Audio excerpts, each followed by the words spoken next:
Hi, I'm Luke and I'm on a mission to photograph 300 birds this year. And we're off to an okay start. We are now in the mid part of February. Sun is starting to come through. We have a dry day, which seems incredibly rare for us all. And we've had some good luck this year already. Marsh harrier and the smew being absolutely key things and probably my top sighting so far this year. We're going to take a walk around this nature reserve called Summerlees, first of all, just outside Wellingborough. I'm going to see what we can get. It's been beautiful this morning. Already had a song thrush popping up nicely as well as a blue tit. Let's see if we can get those numbers up for 300. But more importantly, let's have a good time. Enjoy the sunshine when it does come, but enjoy a day out birding. So this is my local reserve, Summerlees. I come here quite often. I think it's one of those sites that's quite underrated. It's got a couple of different hides, has a big area right in the middle with an old gravel pit, I believe, or an old quarry that's been filled in full of water, but it's great for birds. I've spotted quite a few different species here. This is where I saw the marsh harrier, but also where I did see my bullfinches, which makes me really happy. But we're going to do basically a lap of it, stop in some of the hides, just see what we can see if we can add to those numbers before moving on elsewhere.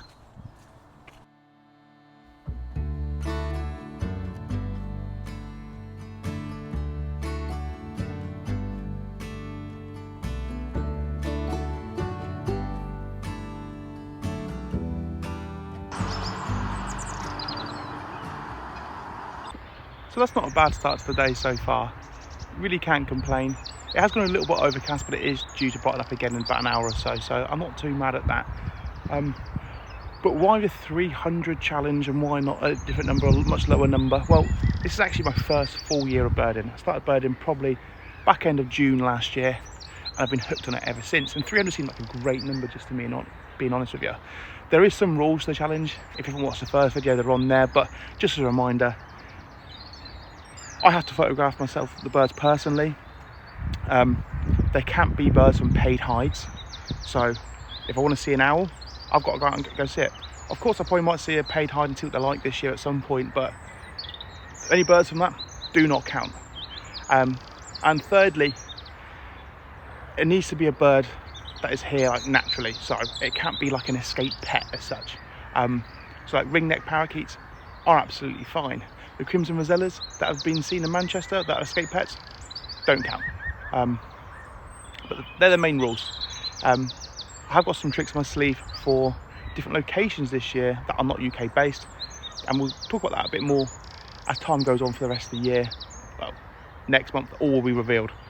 But yeah, can't complain at the start. Going to keep on moving around, see what else we can get here before moving on.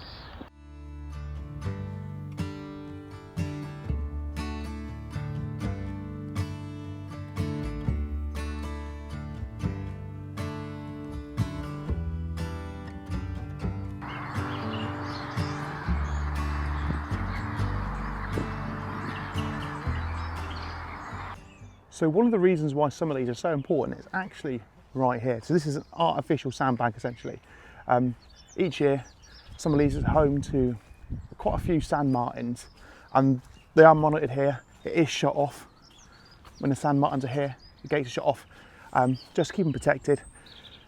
But gorgeous birds, and a bird that travels thousands of miles to get here. So obviously a lot of work has to go into that. And it's a sight in the summer, you'll see them flying over. We'll get down and see them when we can, when they are here, because once again, they are absolutely gorgeous birds. But importantly, they're starting to brighten up again, just like I said it was, which is good. Still continue our walk around Summerlees. Not reached any of the hides yet, so I'm really happy with how we're doing. Definitely hear a few more different things. Green woodpecker seems to be following me up somewhere, but wants to be elusive in the trees, which is absolutely fine. No silence of the bullfinches today, which is fine.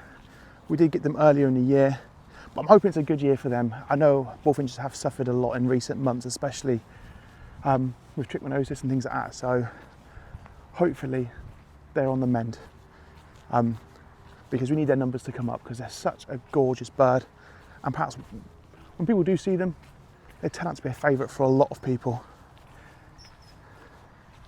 Got a bit distracted there. hear a noise, get distracted. But great tit. Great tit's great one to spot. Obviously the biggest tit we've got in the UK, and can definitely be spotted with the, or heard, sorry, with a call like teacher, teacher, teacher. So it's quite an easy bird to spot. Gorgeous birds, tend to be a little bit bolder as well. But anyway, we can continue on. You can see up the farmer's fields, there's not really much there. There's been a lot of rain obviously in recent months, so there's more like little ponds, things like that, so anything else. Well, nothing there really at the moment, but I can't complain of how today's gone and how it's been so far this morning. Obviously got a few sites to check out yet still in this video, so long may it continue, right? Hopefully we get a lot more different species to add to the list. I know we've got at least one this morning with the song thrush, so if I could end this video with being like around the 60 mark, even towards the 70 mark, that'd be fantastic. But we'll take what we can get.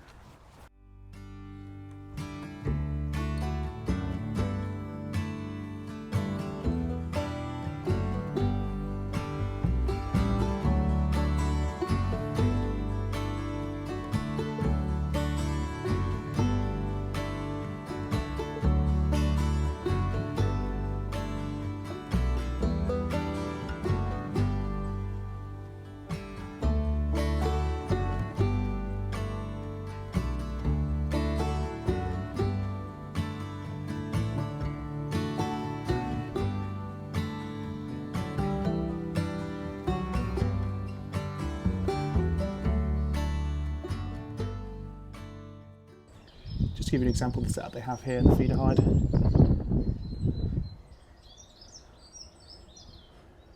It's quite nice, especially in summer when it's nice and warm as well. It's perfect to sit here, have a drink and just chill.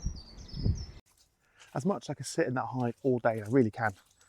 It's time to get moving and cracking on, especially if you want to go to a few different sites today. Really happy how the ending happened there. The common reed bunting, always a treat to see. Such gorgeous birds. Obviously an abundance of greenfinches, especially a greenfinch that has been on decline in recent years. It's actually nice to see so many. So really pleased. Can't complain about that in the slightest. So we move along here. There's another hide in the corner, and there's 3 more hides in total at Summerlees. Recently we have had the glossy ibis back. Hopefully it's still here, so we can catch a photo. Absolutely incredible birds.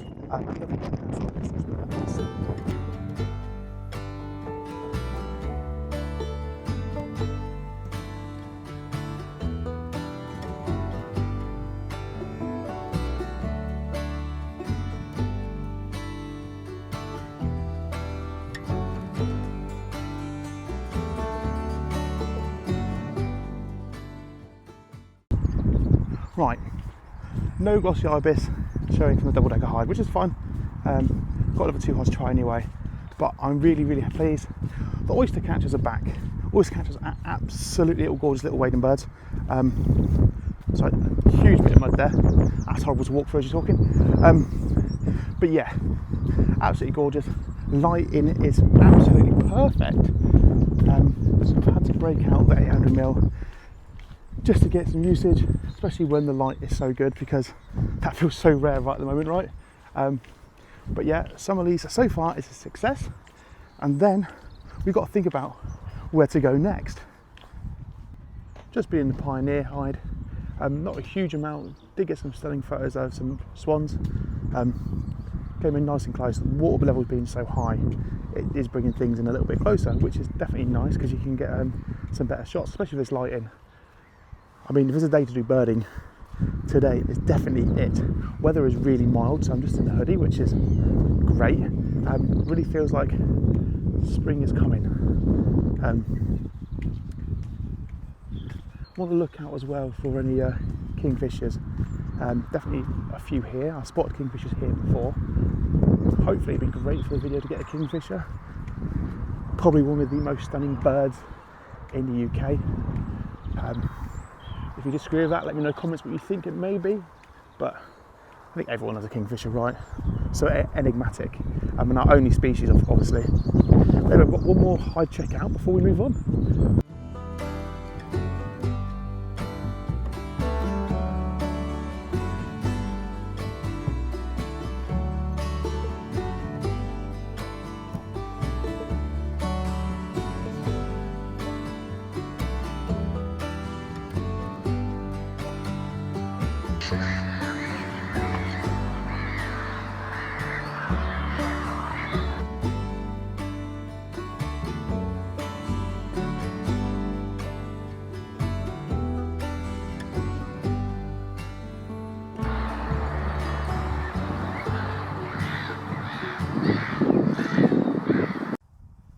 First of all, no kingfisher, gutting. However, the most beautiful little interaction with this little grebe. Never seen it that close before, one that close.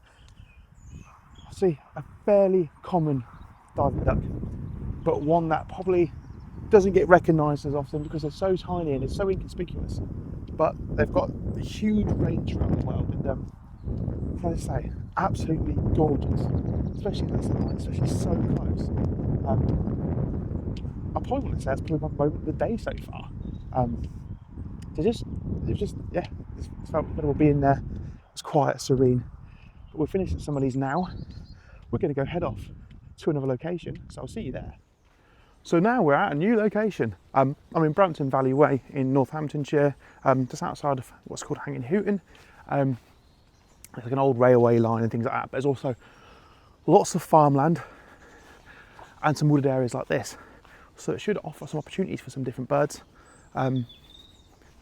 It sounds very alive. I can't really see much at the moment, I can hear a lot. So I'm hoping it should pick up and we should be able to get some things come out more in the open as I'm walking down. Has been a lot of things like redwing and fieldfare here recently. Hoping that in the farmland I might get lucky. Skylark would be nice, as well as, you know, any red-legged pheasants, any common pheasants, anything like that would be good. It's got a little bit overcast again, but it's still dry and it's due to get a bit sunnier at some point. So I think it's just going to be sunny intervals, which is fine. But we're going to march on down, see what we can see. Yeah, and let's carry on with this brilliant day. Just going to try and shelter from the wind a little bit, just for the audio. So I do apologise if it's quite bad with the wind. Skylarks, definitely see my first one, definitely got a photo of one. Probably not a great photo when it comes out. You can hear them everywhere. But I tell you what, when I say they hunker down in camouflage, it's another thing. I mean, down on the ground, you can hear them. I can't see them. It's not until they actually spring up in the air that you do get them. But they're a very distinct noise, and there's definitely loads of them about. Hopefully I get a bit lucky and I can get all on the ground. They're absolutely cool looking birds. But yeah, we're at the farmlands now, as you can see. Hopefully a kestrel, red kite, that would be nice. Buzzard would be gorgeous as well. But yeah, let's carry on.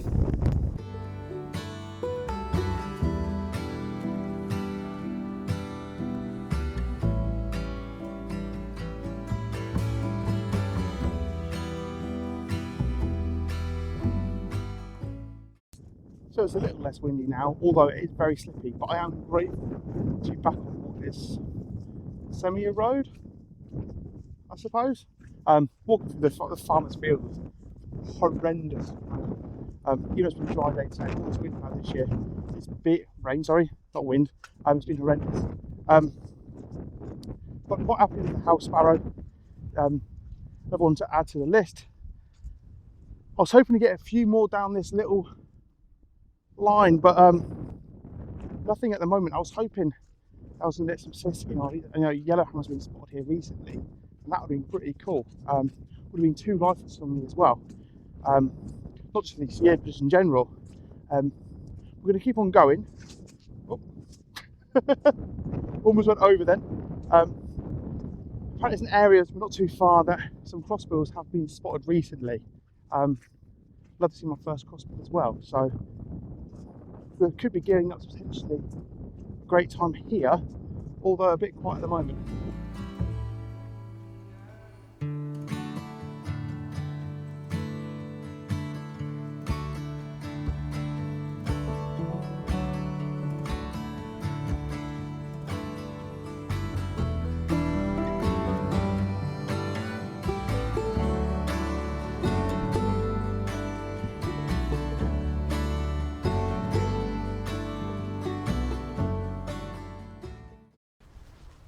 Well, that was a little bit special, seeing my first ever roe deer.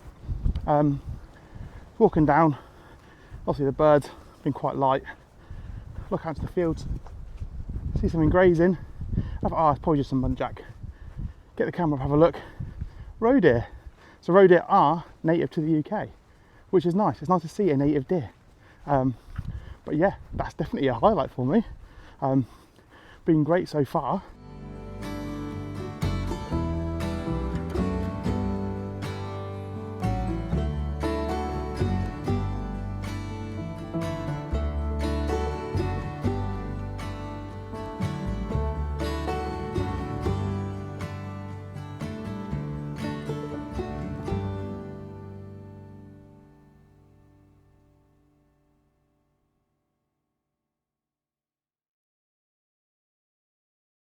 Well, I'm back to where I started off in the Brampton Valley Way, and I'm not too far from when I saw the red-legged partridge here last year.